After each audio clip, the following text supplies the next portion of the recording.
Hey everyone, it is me, Juliet, aka Scorpion Goddess, and I know it's been a while since I've done a video on the moon or astrology, and I think it's been about 4 months now.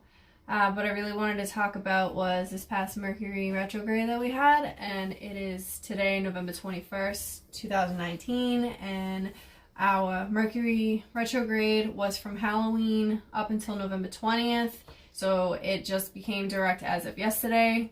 And as most of you may know that are watching my video, there is going to be that after kind of lingering aftermath after Mercury being retrograde, with it becoming direct for about 2 weeks.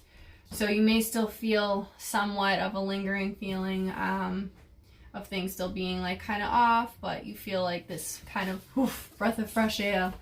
What I want to get into is with Mercury retrograde, how it affected me, what Mercury retrograde is about. It's not this big thing to be afraid of, that it's like it's such a I don't know what the word is, but everyone always freaks out when it's like, oh my god, Mercury's gonna go into retrograde, I gotta hide under a rock, not coming out till it's done. And it's like, if you really take a step back and see, Mercury goes into retrograde about 3 to 4 times every single year. And with Mercury, it's different than other planets because it does happen really quick and very often. But what it does is it teaches us lessons from the past that we still haven't learned. So old things may arise, and then, communication gets thrown off.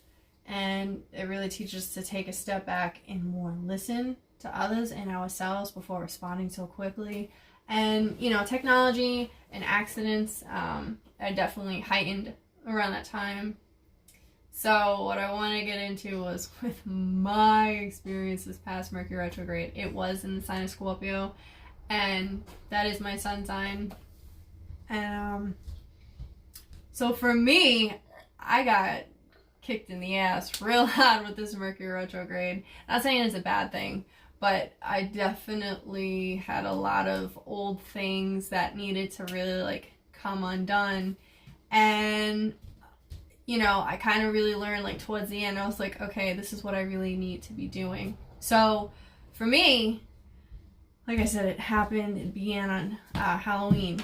So on November 1st, the next day, I was in a really bad car accident, and I'm still dealing with the aftermath of it now, and it's been 21 days, 3 weeks exactly. And for me, what happened was I got in a car accident, somebody hit me, and my car got totaled. I went to the emergency room. I was on an ambulance, and I have a brain injury still. And I'm going physical therapy for my shoulder and my neck, and I have some nerve damage. So some days with my brain injury, physical injuries is I can't do too much strenuous stuff or else I'll get really sore. But with the brain injury, it's completely different. I had a really bad concussion for 2 weeks. It was just bad. I wasn't remembering anything. I kept repeating myself. I was constantly dizzy. I was tired all the time. I couldn't do anything. I just kept forgetting everything. I didn't know how to spell my name. I wrote the letter A from my social security. I kept repeating things my head went through my driver window and it smashed. I kept repeating things like that.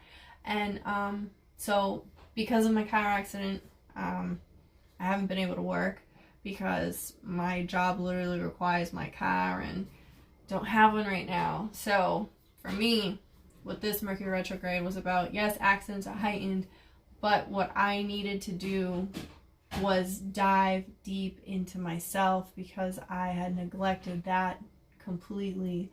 And I had been trying to get back into it, but it wasn't being consistent. And so the lesson that I needed to learn during this time was really consistency with my deep soul searching, my spiritual journey.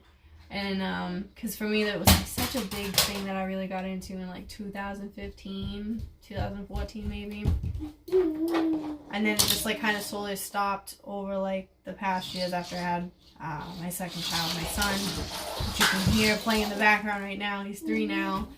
So with this Mercury retrograde period for me, what I started doing was getting more into meditating. So I meditated this morning. I meditated yesterday. I meditated the day before that a few times. Like, I've been getting more into that. And I've been going through, like, it's winter time now just about. So where I live, I'm from Boston. I'm in Rhode Island now.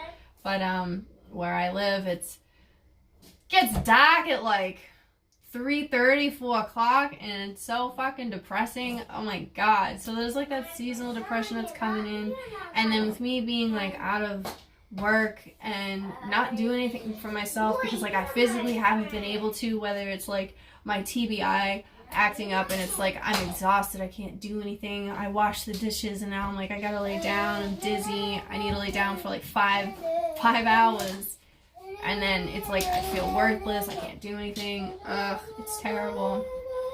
And this has been going on right now, so I'm really learning that like I'm feeling like this, I'm going through this because I've neglected my spirituality and my spiritual journey so much that it's like I need to get back on track. So this is my higher self guiding me to open more doors. And what I've been doing the last like 2-3 years is like chasing after things. I gotta chase after this, I gotta chase after that. And that's not what you're supposed to do. You don't chase after things, you attract things. It's the law of attraction. What you put out, the thoughts you put out, the thoughts you think constantly, the energy that you put out there, that's what you're gonna attract. And I'm over here like, I gotta chase money, I have to get money, I have to chase this, I have to chase that. And it's like, you're not supposed to be chasing these things. You attract them, you call them in.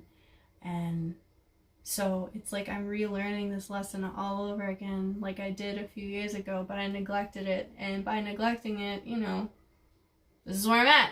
And I'm not in a bad place. Like, mentally, I'm getting dizzy right now. Mentally, for me, like, with the seasonal depression and not doing anything, I've been, like, really depressed. And I've had, like, my anxiety's been really bad, too. But it's this lesson that I need to learn, that I need to dig more deep into my soul.